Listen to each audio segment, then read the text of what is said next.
Hello students, today we are going to talk about the first part of this course. Now that we have given a brief introduction to probability and statistics and to hypothesis testing, we are going to start with the main part of the course, which is linear regression. And initially we are going to just talk about regression with one regressor, that is one independent variable. This will be the outline of this particular lecture. First, we will talk about the population linear regression model.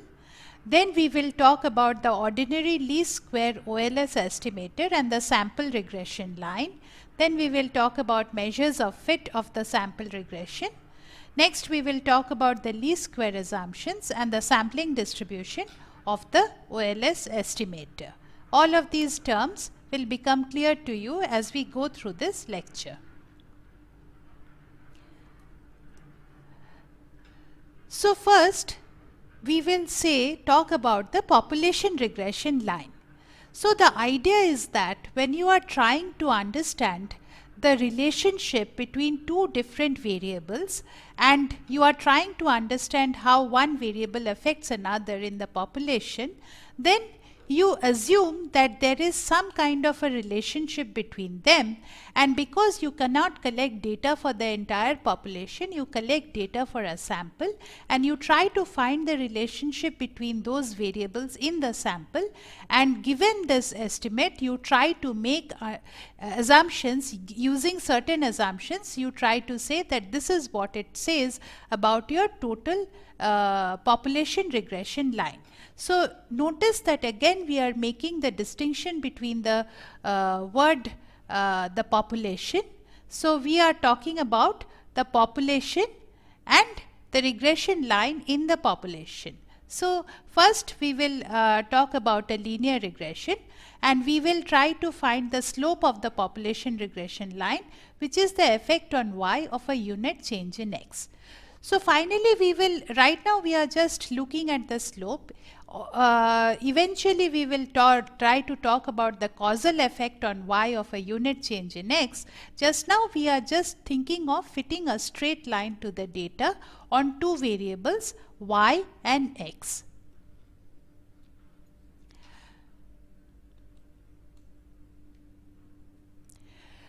So basically, just as when we have tried to estimate means or differences between two means in hypothesis testing, we have tried to use a sample of data and tried to find some statistic for the sample, and then tried to use it to see if we can estimate something about, say something about the population. So we will go through three different steps. The first one is estimation. The second one is that of hypothesis testing, and the third one is confidence intervals. And this is a structure that we will follow, this same structure we will follow through this course. So in the case of finding out how one particular variable, say x, has effect on another variable y, what we will do is we will draw a line through a scatter plot of the data and try to estimate the population slope. And how will we estimate the population slope? How will we find it out? We will use something called the ordinary least squares. Then we will talk about the advantages and disadvantages of OLS. Then we'll finally do hypothesis testing, where we first go with the idea that there is no correlation, in which case the slope is 0, that is your null hypothesis, and we will see whether we can reject the null hypothesis. And finally we will come to the idea of confidence intervals, whether we can estimate a confidence interval for the slope parameter. So first we specify the linear regression model for the population regression line. So we say that taking the example that we have been talking about, where we have tried to see how the average test score for a particular district of schools is dependent on the student-teacher ratio. So we first state that perhaps the test score, we first build a linear model, or we specify a linear model where we say that the test score is a linear function of the student teacher ratio. In this line, when we will basically use a line. In this line we have two unknown parameters, that is the beta 0, which is the intercept of the line, and beta 1, which is the slope of the line. So these are two unknown parameters, and basically when we do regression, we are trying to find what these unknown parameters are. But how are these unknown parameters estimated, or how will you interpret them? So beta 1 is the slope of the population regression line, and the way it is interpreted is what is the change in test score when there is 1 unit change in STR. So 1 unit change in STR multiplied by beta 1 will give you the per unit change in test score. So delta test score divided by delta STR. So change in test score for a unit change in STR. Why are beta 0 and beta 1 population parameters? Basically we are saying that there is an underlying relationship in the population. If we had data for the entire population, we would get the true beta 0 and the true beta 1. But we do not have access to all the data for the entire population.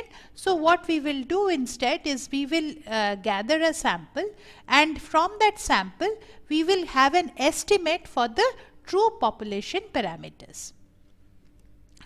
We would like to know the population value of beta 1. We don't know beta 1, so we must estimate it using a sample.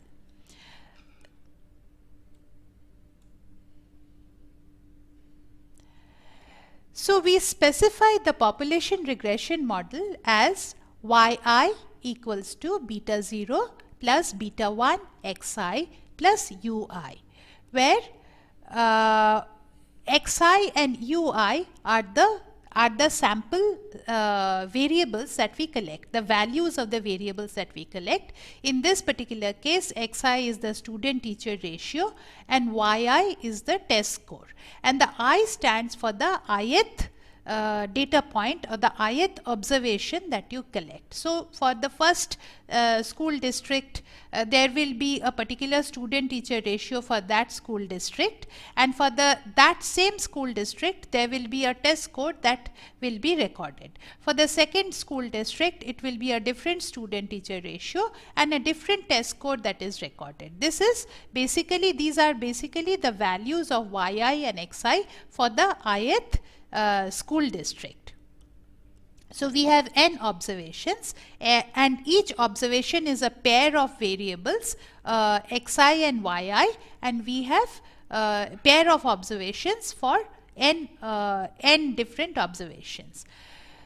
So x is called the independent variable or regressor, and y is called the dependent variable. Now it is important to understand why x is called the independent variable. The idea is that x varies independently. X is not affected by the value of the y, rather than that y is affected by the value of x. So how does the reasoning work? So say student teacher ratio. How is the student teacher ratio of a particular school, what is it affected by? It may be affected by the budget of the school district. The school district can afford to hire these many teachers. It may be affected by the number of people who live close to that school and who send their students, who send their children, the number of families that send their children to a particular school. It may be affected by the reputation of the school, where more number of students want to go to a particular school. So the student teacher ratio is dependent upon what attracts more students, or how much of money does the school district have to hire more teachers. But this is a variable that varies independently of the test score that is a final result of hiring more and more teachers. As you hire more and more teachers, the teachers are able to teach smaller classes. They are able to give more individualized attention to the students in those classes, and as a result of which the learning outcomes of the students may be better, and they may end up getting higher test scores. So y is dependent on the value of x, but x varies independently. That's why x is known as the independent variable and y is known as the dependent variable. So in regression, there is an asymmetry between the dependent variable and the independent variable. This is very important to remember. Now the two parameters that we are trying to estimate for the line are beta 0, which is the intercept of the line, and beta 1, which is the slope of the line. We also introduced the idea of the regression error, that is ui. Why do we include this term for the error?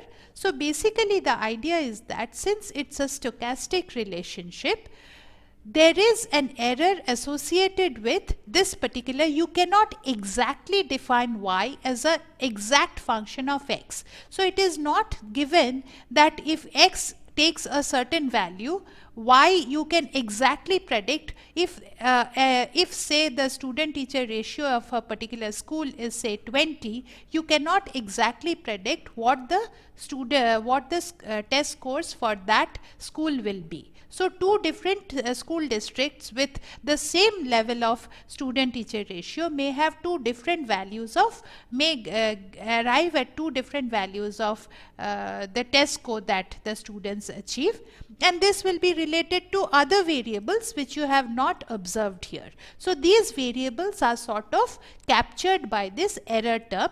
This error term also captures some random variation. So the regression error consists of omitted factors. Those variables that you have not included in this particular one variable regression are known as the omitted factors. These are omitted other factors that influence y other than the variables x. So we will talk more about these omitted factors when we talk about multivariate regression. But right now we are only looking at variable with one regressor, so we will not talk about this now. The regression error also includes errors in the measurement of y or other kind of random errors, that randomness of the observations. So how do we specify a population regression model? How do we visualize it in terms of a graph? So suppose these are the different observations that we notice. So this first observation is associated with the first school district for which you have got values of student teacher ratio, which is x1, and values of test score, which is y1. For the second school district, you have values of student teacher ratio as x2 and values of test score, which is y2. Notice that the x is the independent variable, which is the student. On the x axis we have the independent variable, which is the student teacher ratio. On the y axis we have the dependent variable, which is the test score. Now if you were to draw a scatter plot like this, what we are really interested is in a line, in a linear relationship that sort of gives you the trend across different values of student teacher ratio. What would be the average value of test score that you might expect? Notice that you are interested in the average values. So this blue line, that is the regression line, will pass through the center of this cloud of points that you are looking at. You are not exactly interested in exactly predicting what your test scores will be for each value of student teacher ratio. Rather, you are interested in the typical trend or typically what you might expect. So given that you are looking at the typical trend, you will make an error. This is U1 is related to the error that is associated with this prediction. So this blue one is the predicted test score, but in actually as it happened, this particular school district had reported a higher test score than the predicted test score. This may be due to different reasons, such as maybe that school district was located in a particularly rich neighborhood and those children had access to other learning opportunities which increased their test scores. Okay, it may be related to so many different factors. So there is an error associated, but you are not interested in that. You are interested in getting an overall general idea of how test score varies with the varies with the student-teacher ratio. So we come to the idea of the ordinary least squares estimator. Remember that we have said that there is a linear relationship and there are these unknown parameters beta 0 and beta 1, which these two parameters will exactly specify what your linear function is, the linear function of x, which will give you a prediction for y. So if you remember, y bar, when we were looking at average values of y bar, or we have not actually talked about it, but the average of y bar of any variable is solves the this equation, which is, it gives you a least squares estimated of the population mu y. So what you do is you say we want to find that value as y bar. So y bar is equal to that value of m, where you put yi minus m. So the error that you make, this is the error. Sometimes the observation may be more than m, so this value within the bracket will be positive. So, or if it yi may be less than m, then this value within the bracket will be negative. When you square up this positive or negative value, then you get a positive squared of errors. You want to minimize this positive square of errors, and you want to find such a value of m which will minimize the summed up square of errors. So this will give you the correct value of y bar for the entire population. So even for finding the average average over a particular average of a sample, you do the ordinary least square estimation. In using a very similar reasoning, even for when you are trying to look at linear regression line, what you do is you say that there are some unknown parameters beta 0 and beta 1, which will be estimated for a particular sample, and the estimate from a particular sample will, for beta 0, will be called b0 and b1. So b0 is an estimate for beta 0 and b1 is an estimate for beta 1, and given in that you collect a particular sample where you have values of yi and xi, you try to find that linear function which is given by b0 plus b1 xi, and at every point the actual yi that you observe minus this linear function, that is the error, that is ui. This whole thing is this whole term is basically ui for each observation. You sum it, you square the ui, so whether ui is negative or positive, you square it out, and the summation of the squared sum of errors, that you for all the observations I equals to 1 to n, that you minimize with respect to b0 and b1. Remember that b0 and b1 are unknown parameter, unknown estimates when you start out. Yi and xi are actually observed values, so they are not unknown. So you plug in this values of yi and xi for all the i's, and you say yi minus b0 b1. So yi may be 20, yi may be 642 for a particular school district, so that may be the value of test score. Xi may be 20, so 642 minus b0 plus b1 into 20, and this whole thing you square it up and you arrive at a long, algebraic equation, and you want to minimize that algebraic equation with respect to b0 b1 and arrive at those values of b0 b1. How will you minimize? You will minimize using calculus. So you know how to minimize, that is, you take the first derivative of this long function that you have, and you take the first derivative and you put it equal to 0. So so these are the mechanics of the ordinary least square. First you start out with a scatter plot of the two variables. You have only the two variables, that is student teacher ratio and test score, and you create a scatter plot for that. Each of these points over here represents one particular school district. So this is school district A, this is school district B, but you have a scatter plot, you create a scatter plot for these different school districts.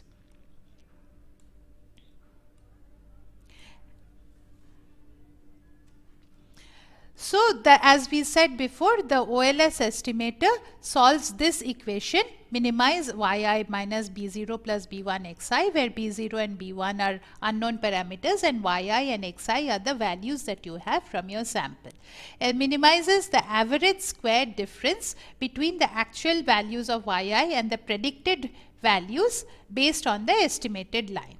This minimization problem can be solved using calculus. I am not going to walk you through the derivation, but of how you arrive at B0 and B1. You can look it up in the textbook. In the appendix it is given in appendix 4.2. The actual derivation of this, if you are interested, you can look it up. The result is the OLS estimators of beta 0 and beta 1. So when you look up these are, when you finally minimize the beta 0 with respect to beta 0 and beta 1, those values of beta 0 and beta 1, which b0 and b1, which here we are calling beta 1 hat and beta 0 hat, they are given by this formula. So this formula is basically got by minimizing that entire function that we were saying, minimizing the averaged squared sum of errors, and what do you get? You get xi minus x bar multiplied by yi minus y bar, the summed over I equals to 1 to n in the numerator, divided by xi minus x bar whole square summed over I equals to 1 to n. And this is basically what is in the numerator is the covariance between xi and yi. So this is the covariance between xi and yi.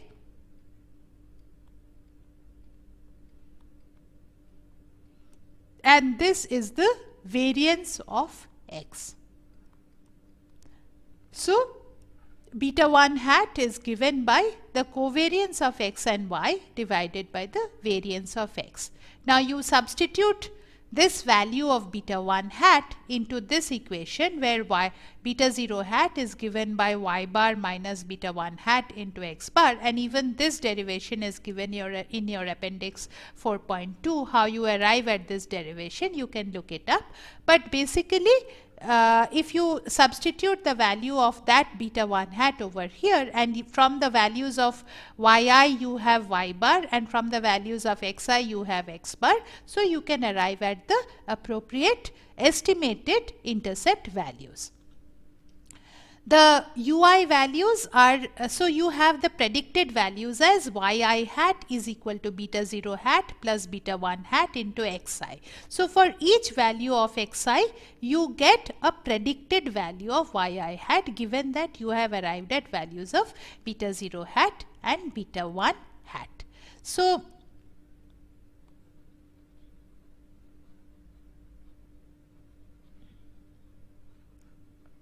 right. So, so the estimated intercept and the slope values are computed from a sample of n observations. Of course, when you use a software such as SPSS or R or Stata, then the software does this calculation for you and gives you the values of beta 1 hat and beta 0 hat for a given sample. Here in this course, what we are really interested in is in understanding the interpretation of beta 1 hat and beta 0 hat. Hence, this is why I have not gone into the derivation of these particular values. So let us apply it to the California test score. So suppose you actually put your data into a software and you run the regression, then the estimated slope beta 1 hat comes out as minus 2.28 and the estimated intercept comes out as 698.9. Hence, your estimated regression line is your dependent variable, which is test score hat, is equal to beta 0 hat, which is 698.9, minus beta 1 hat, which is 2.28, minus 2.28, it was plus beta 1 hat. So, plus minus 2.28 is minus 2.28 multiplied by the student-teacher ratio. Notice that here we are not talking of test score per se, but test score hat to indicate that this is the predicted y that you have predicted, given that you have a certain sample of data.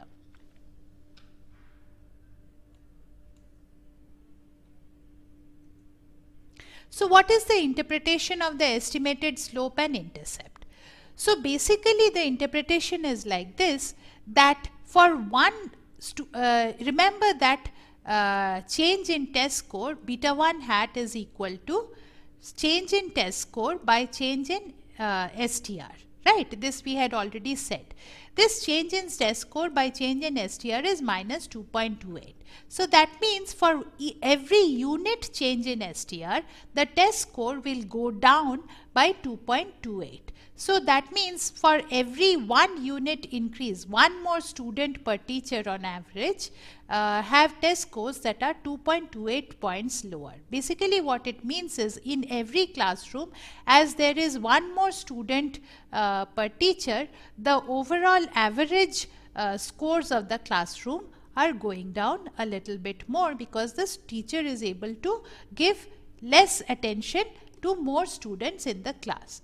So, the intercept we have got is 698.9. In this particular case, the intercept taken literally means that according to this estimated line, districts with 0 students per teacher would have a predicted test score of 698.9. That is, if you have 0 students, those 0 students will get a test score of 698.9. This does not make sense in this particular case, because of course a class with 0 students, there will be no one to take the test. So, how will they get any test score per se? So, sometimes the beta 0 hat in itself does not have any direct interpretation, it does not have any meaning. So, basically, but it gives you an idea of where in the particular graph your line, if it were extended to the y-axis, where it would intersect with the y-axis. That is what it gives you an idea of. So, let us look at predicted values and residuals. One of the districts in the test score data set is this particular district called Antelope in California, for which the student teacher ratio is 19.33 and the test score is 657.8. These are the actual values that are observed. Now, according to the regression line that you have calculated or estimated, your test score for Antelope according to that regression line should be 698.9 minus 2.28 multiplied by 19.33. So, the predicted value according to your regression line should be 654.8. But what you have actually noticed is 657.8. So, what does this mean? Do you actually then think that your regression line has not done a good job because there is an error? Of course not. You expect there to be an error, because as we said that there may be other factors that are affecting the test score. But what is the error in this particular case? The error is what is the actually observed value, that is 657 minus 8, minus what is the predicted value, that is 654.8, which is basically 3.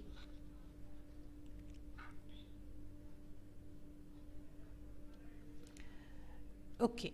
So, finally we will talk about